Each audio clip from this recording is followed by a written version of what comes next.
So you came here to find out about full stack development, and you have already heard about a framework widely used in Java applications called Spring Boot.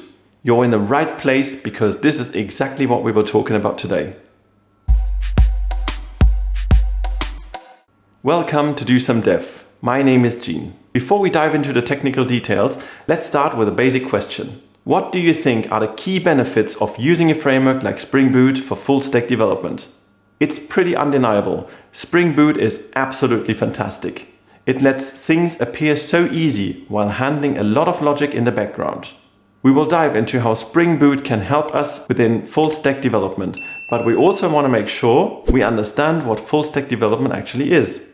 Therefore, let's first ensure we get the necessary information to move closer to a point where we can call ourselves heroes.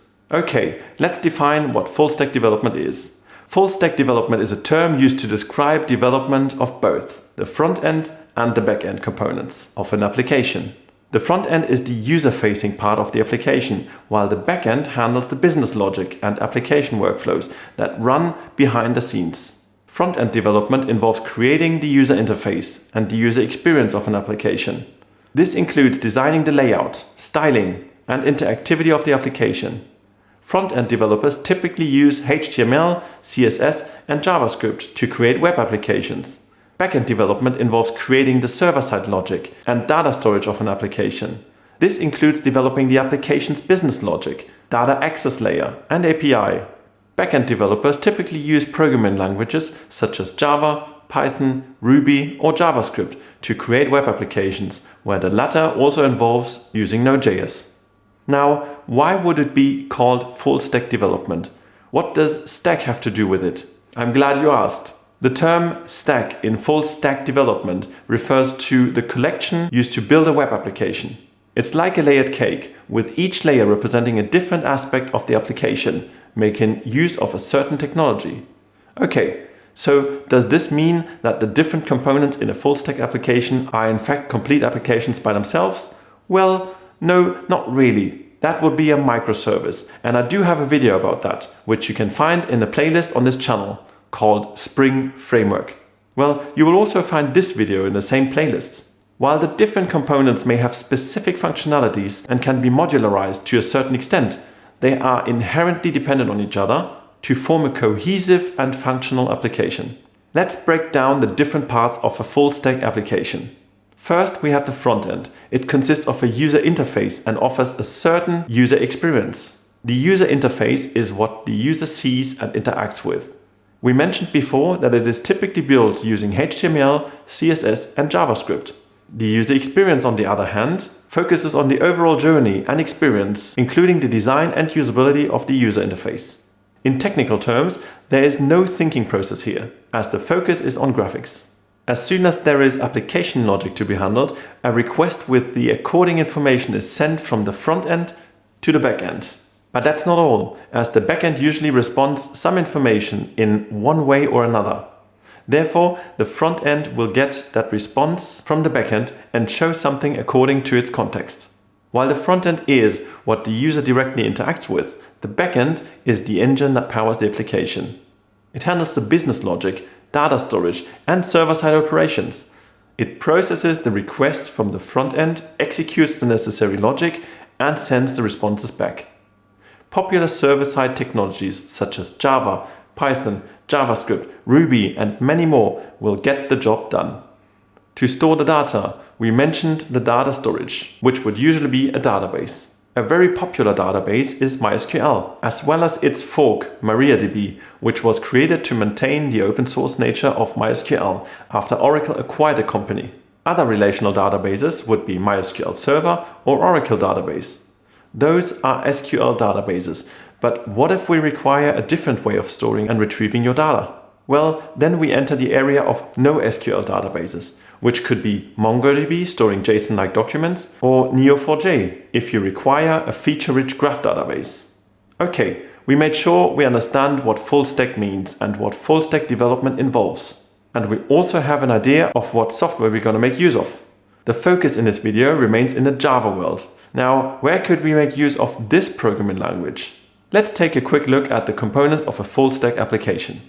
The front end will be running in a browser, which will want some kind of web technology, namely HTML, CSS, and JavaScript. That's what typically runs in the browser. Hence, this is what we need to provide. Therefore, Java has no say here. The story is very different in the backend though. Here we have the full choice of programming languages with the sole requirement that it has to have some sort of web capability that enables us to create an API.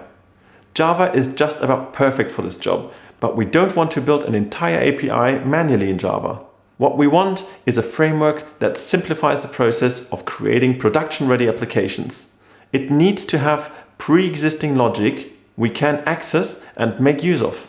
It needs to automatically configure common settings based on the project structure so that we can develop faster and reduce errors.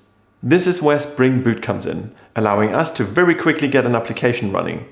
It is such an amazing set of tools that comes with it. Thinking of how the world would be without a framework, like the Spring framework, lets you appreciate even more what the developers of this framework do for us. And it keeps being an impressive thing of how quickly you can get your application running when you think about the huge quantity of work that is done in the back. Alright, I'm sure most of you guys have at least heard of Spring Boot. But for those that haven't, here's a quick definition. Spring Boot is a framework that simplifies the development of Spring-based applications.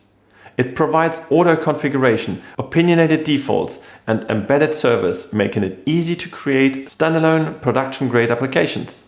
Creating a RESTful backend API with Spring Boot is a straightforward process, thanks to its powerful features and conventions. You might ask yourself, what is a RESTful API? Okay, let's quickly dive into that. A RESTful API is a software architectural style for creating web services that use HTTP requests to access and manipulate data. REST stands for Representational State Transfer. It follows a set of principles that promote scalability, flexibility, and simplicity in building web APIs. It is resource-based, meaning data is organized into resources, which are identified by unique URIs. And these URIs are where clients get their information from. Client and server are separate entities that communicate over HTTP. REST is also stateless, which means each request from a client to a server must contain all the information necessary to understand and process the request. The server does not store any information about the client state between the requests. A consistent set of operations such as get, post, put, and delete is used to interact with resources. By adhering to these principles, RESTful APIs provide a reliable, efficient, and scalable way to build web services that can be easily consumed by a wide range of clients. Okay, let's move on a bit and take a look at the breakdown of the key steps in creating a RESTful backend API with Spring Boot. The first step is the project setup. Here we have the possibility to make use of a tool called Spring Initializer. And yes, there is no typo here. Initializer ends with a Z and an R. We can use this tool to quickly generate a new Spring Boot project. It provides us with a choice of dependencies we want to include in the project. One of them would be Spring Web for building our RESTful API.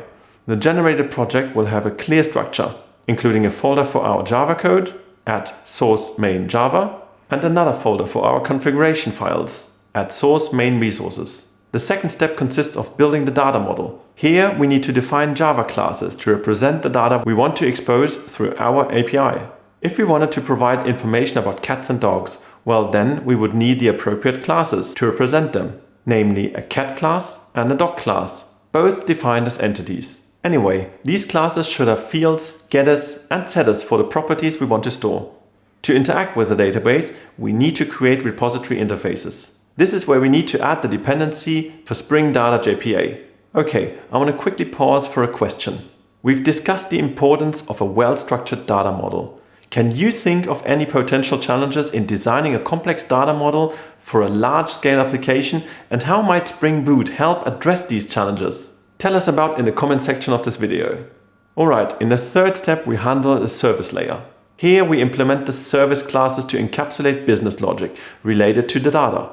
These classes can perform complex operations such as data validation, business rule enforcement, and data transformation. The fourth step comprises controllers. This is the actual place we define the API point that is visible to the outside world. This has to be visible to the front end in order for them to interact with each other.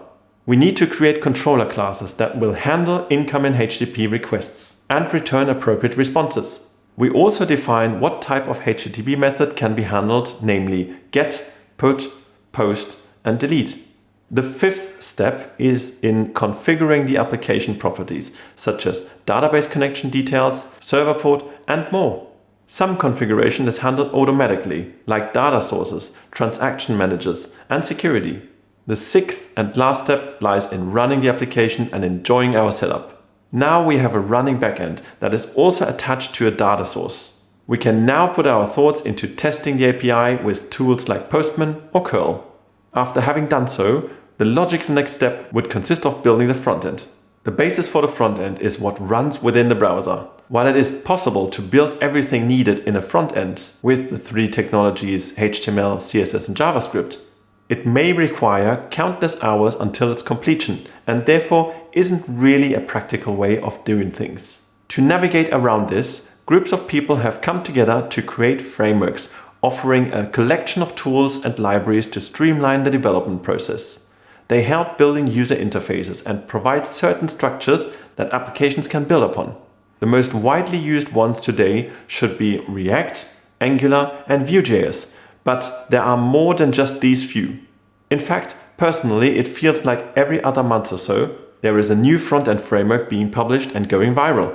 The front-end technologies are one of the fastest growing technologies of the current times. Okay, we now know what a full-stack application is and what the necessary steps in full-stack development are about. We also know what Spring Boot is and what its role in a full-stack application can be, but we still haven't seen the development itself. Therefore, let's also complete this step and talk about it in this video. Oh, and did you already subscribe to this channel? In doing that, make sure to also like this video. I will quickly get another tea. See you in a minute.